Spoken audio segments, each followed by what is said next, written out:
En tout cas, ce confinement, même s'il commence à être allégé, il nous pèse et il a fameusement interrompu le cours de nos vies, de notre société, voire même de notre histoire.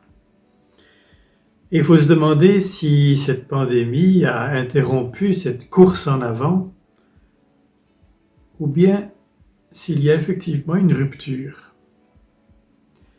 Bien des gens aujourd'hui réfléchissent déjà à cette question et le font certainement mieux que moi.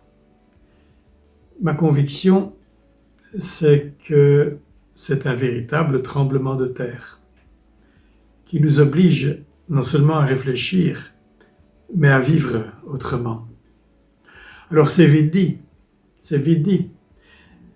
Mais ma certitude, c'est que les temps qui viennent après le confinement seront exigeants, bien au-delà des difficultés socio-économiques qui verront le jour.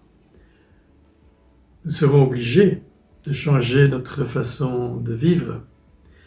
Et donc la question essentielle ne sera pas uniquement comment, mais pourquoi.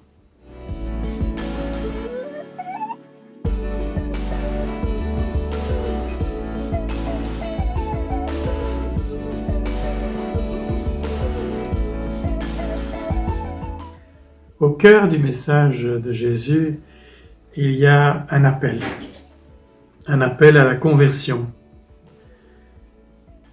C'est dans l'évangile de Marc la première chose qu'il dit, la première parole rapportée de Jésus. Le royaume de Dieu s'est approché, convertissez-vous. Et plus que jamais, nous avons à entendre cet appel. La conversion, ce n'est pas l'affaire d'un jour, d'une semaine, que sais-je. La conversion, c'est l'affaire de tous les jours et d'une vie entière.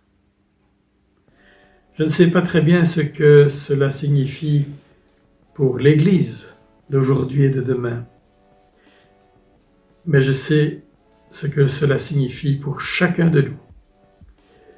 L'Évangile doit nous bousculer au quotidien. Le pape François n'arrête pas de nous le rappeler. Nous ne pouvons pas nous contenter de belles paroles, de rester les bras ballants. Oui, c'est un temps de conversion.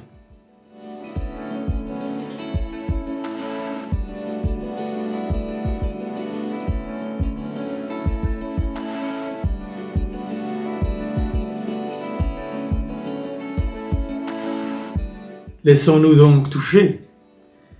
Laissons-nous toucher par cet appel de Jésus au début de sa mission. Saint Marc nous le rapporte. Jésus vint en Galilée. Il proclamait l'évangile de Dieu et disait « Le temps est accompli. Le règne de Dieu s'est approché. Convertissez-vous et croyez à l'évangile. » Aujourd'hui encore, puissions-nous nous convertir.